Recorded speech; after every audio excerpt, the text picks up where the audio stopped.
En este momento vamos a analizar todo el tema de los principios del sistema penal acusatorio, este nuevo sistema que se crea. Vamos a iniciar pensando, ¿qué implica la reforma penal de junio del 2008? En el segmento anterior vimos que implicó 3 cambios que lo detonaron y que fueron 10 artículos los que se modificaron. Pero veamos qué implicaron esos cambios, esos 10 artículos que detonan todo un nuevo sistema de justicia penal. Vamos a dividirlo en 5 grandes temas. El primero de esos temas es que cambia por completo el sistema de justicia penal. Y cuando hablamos de que cambia por completo el sistema de justicia penal, estoy pensando en que cambian desde los principios del sistema, los sujetos en el sistema y las etapas del sistema. En un segundo eje o segundo momento, este nuevo sistema de justicia penal trae lo que se va a conocer como justicia alterna. Esta justicia alterna que lo que viene a dar es una forma de solucionar la controversia de manera distinta al juicio oral. Esa va a ser nuestra definición de justicia alterna. Toda forma de solución diferente al juicio oral. Y dentro de estas diferentes soluciones que trae la reforma penal, tenemos los criterios de oportunidad, los medios alternos de solución de las controversias, denominados acuerdos reparatorios, la suspensión condicional del proceso, el procedimiento abreviado e incluso la acción penal por particulares. En un tercer eje, tenemos que la reforma penal va a incluir también todo un régimen de excepción para algunos delitos. Cuando me refiero a algunos delitos, en específico pongo el ejemplo de la delincuencia organizada. Este régimen de excepción para algunos delitos implica que a nivel constitucional tenemos excepciones directas al debido proceso. Por ejemplo, prisión preventiva oficiosa para varios delitos. Por ejemplo, no conocer el nombre de nuestro acusador, testigos protegidos, entre otras que tienen que ver para varios delitos, en específico delincuencia organizada. En un cuarto eje tendríamos que cambió la ejecución de sanciones penales. Se va a dividir en 2. Por un lado, tenemos este cambio de la ejecución respecto al Poder Ejecutivo, a quien le va a corresponder toda la parte de la reinserción social, por medio del trabajo, la educación, la salud, el deporte y el respeto a los derechos humanos. Es decir, lo que tenemos allí es sin igual un cambio en la forma de ver la cárcel desde nuestro país, desde nuestra forma de ser. Porque así como se convierte en obligaciones del Estado, también se convierte en derechos de los sentenciados para lograr una efectiva reinserción social. Y por el otro lado, tenemos dentro de este cambio de la ejecución de sanciones penales que se le dio una atribución al Poder Judicial. ¿Qué atribución se le dio?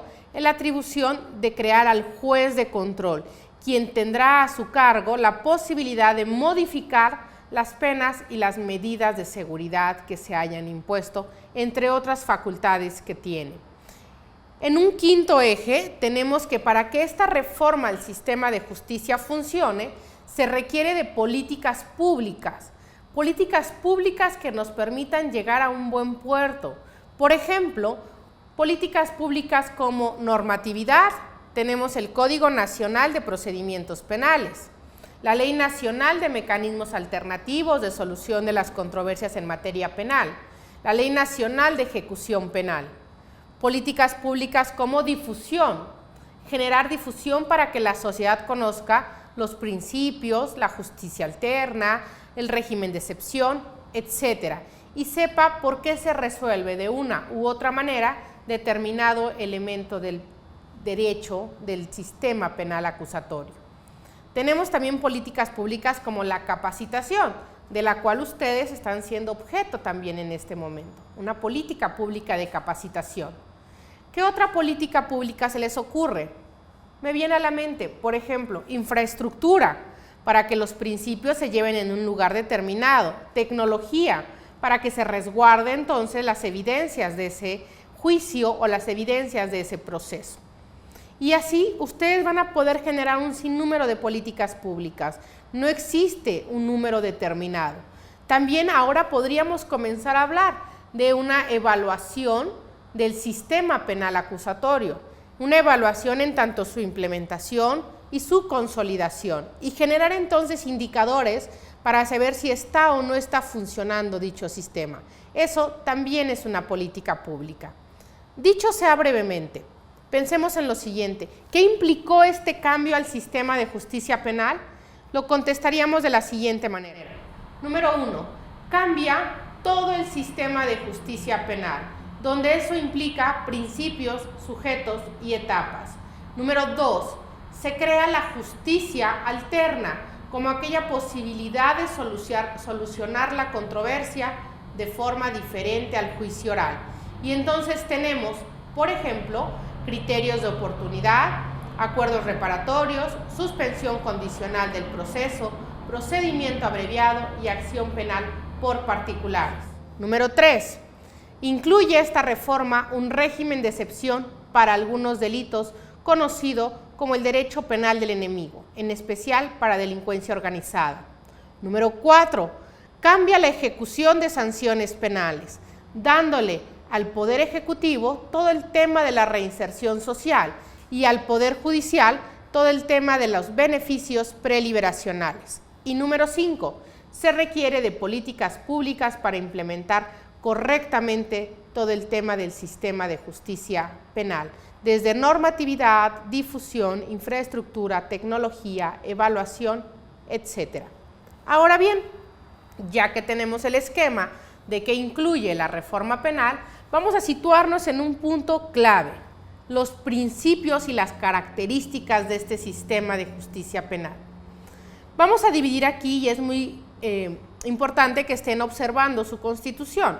El artículo 20 de la Constitución establece cuáles serán características y cuáles serán principios, de suerte y manera que nos va a decir que las características del sistema penal acusatorio es que sea acusatorio y oral. ¿Qué significa que sea acusatorio y que sea oral? Que sea acusatorio nos va a significar que cada uno tiene que hacer lo que le corresponde. Por ello es que se va a entender perfectamente por qué se eliminó a la persona de confianza. Ya no podemos tener personas de confianza, ahora tenemos abogados, los cuales tienen que tener acreditación de un título y una cédula profesional.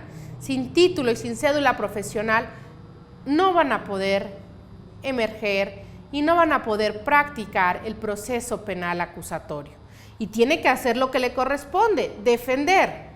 Esa acusatoriedad también implica el juez que juzgue, que esté ahí, presente, lo cual se va a denominar principio de inmediación, que esté al momento en el cual se está refiriendo uno u otro tema, ya sea de pruebas o de mero trámite. También el Ministerio Público tiene que hacer lo que le corresponde.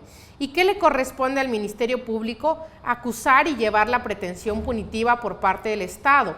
Por eso se le quita la fe pública, porque él no tendría que estar en campo, él tendría que estar ante los tribunales defendiendo una acusación, defendiendo un proceso.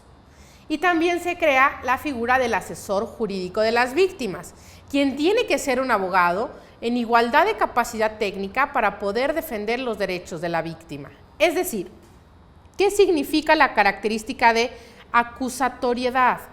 Que cada quien haga lo que le corresponde. Y por eso desaparece la suplencia de la queja. Que el defensor defienda, y si no, que lo saquen de la audiencia si no tiene la capacidad técnica. Que el Ministerio Público acuse y lleve a cabo sus facultades dentro del proceso. Que el juez juzgue y que esté dentro de la audiencia y en contacto con la prueba, inmediación. Que el asesor jurídico defienda los intereses de la víctima para poder llegar a un buen puerto, que sería, por supuesto, la reparación del daño, que es el único interés legítimo que tiene la víctima en un proceso penal y que además es uno de los fines del sistema penal acusatorio. Eso es en lo que hace a la acusatoriedad como característica. Ahora, la oralidad tiene que ver necesariamente con la forma en que se van a desarrollar las actuaciones. ¿Qué significa esto? Que no podrá ser por escrito, no podrá ser te doy vista, te informo, di lo que a derecho convenga por escrito, sino que va a ser a través de un método específico que es la audiencia. A través de la audiencia de forma oral, que no es lo mismo que verbal. Verbal significa leer, eso no es oralidad.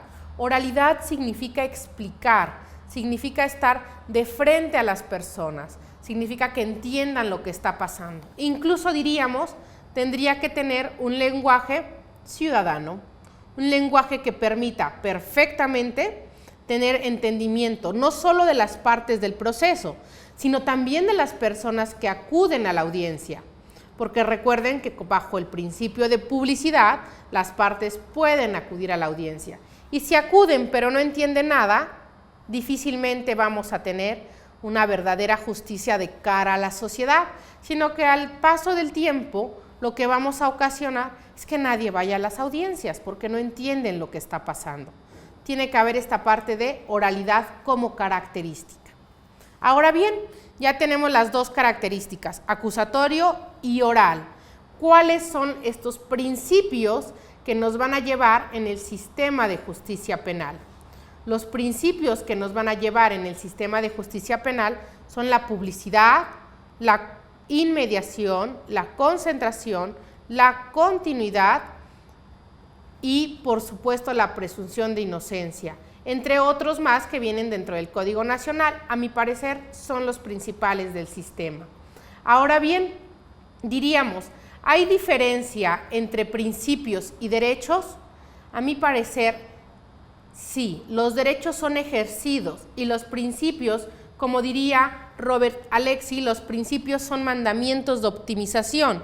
Estos principios como mandamientos de optimización lo que van a generar es que nosotros tengamos que acudir a ellos para poder solucionar cualquier tipo de controversia, de laguna que se nos presente dentro del sistema de justicia penal. Ahora bien, empecemos por cada uno de estos principios. El principio de publicidad. ¿Qué nos va a implicar el principio de publicidad? El principio de publicidad nos va a aplicar 3 ejes. El primero de ellos es el común, que la gente entre a la audiencia. Acceso al público a cómo se juzga, cómo se lleva un proceso. El eje 2 del principio de publicidad es el entendimiento dentro de la audiencia, que va de la mano de la característica de la oralidad. Si dentro de la audiencia no se entiende lo que se está diciendo, entonces no sirve de nada la característica de la oralidad y la publicidad. Por ejemplo, si una defensa dijera, su señoría, estamos ante un error de tipo vencible que excluye al dolo, subsiste la culpa solo si el tipo penal lo permite. En el caso que nos ocupa no lo permite, por lo tanto le pido que lo deje en absoluta libertad bajo el principio de legalidad. Eso se escucha demasiado técnico, pero no implica quitarle el tecnicismo a que sea entendible. ¿Qué pasaría si la defensa dijera, su señoría, mi cliente tiene un error respecto a la calidad del sujeto activo? El tipo penal por el que me acusan no acepta un título culposo, por lo tanto no hay exacta aplicación de la norma y le pedimos que lo deje en libertad. Estoy diciendo exactamente lo mismo. La diferencia radica en que no por ser sencillo significa que no se sepa, sino que la oralidad como característica y la publicidad como principio nos va a decir que se entienda lo que está pasando dentro de audiencia. Finalmente tenemos el tercer eje de la publicidad, que va a ser el accountability o la rendición de cuentas. ¿Qué significa esto? Que las partes puedan perfectamente saber, si no estuvieron en audiencia, qué pasó en audiencia. Las partes y la sociedad en general. Por ejemplo, si ahora tú quisieras saber cuántas audiencias se han llevado en la Ciudad de México, en una determinada entidad federativa o a nivel federal, mediante una solicitud de transparencia podrías conocer la respuesta.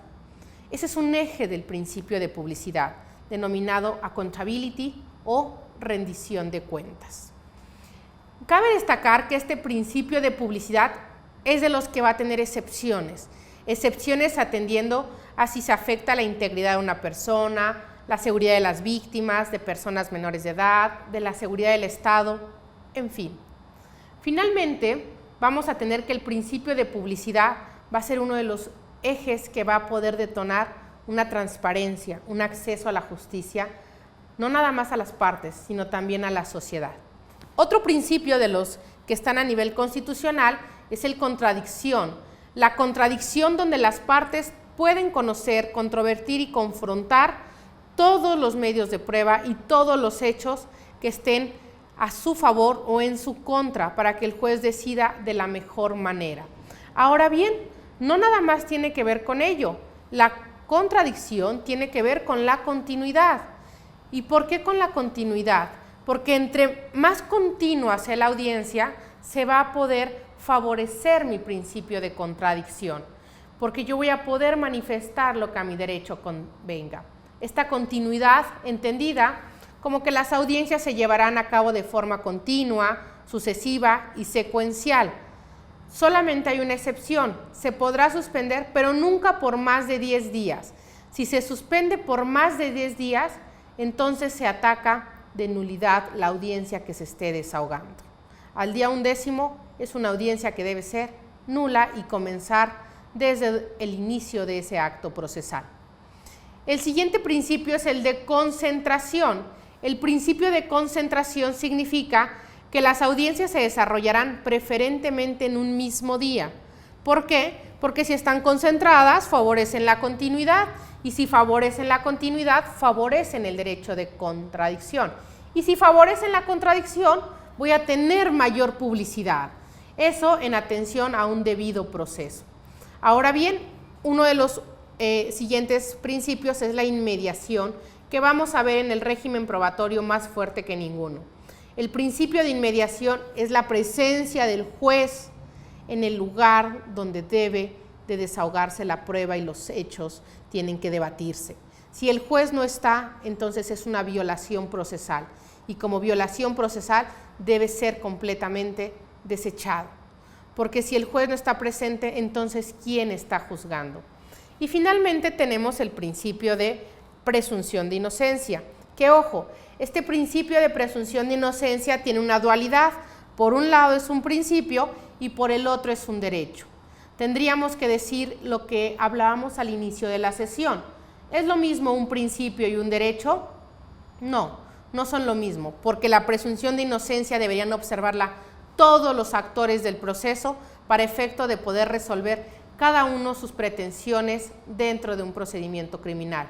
Y el derecho de presunción de inocencia se defienda, se solicite o no, siempre lo tiene el imputado. Muchas gracias, éxito.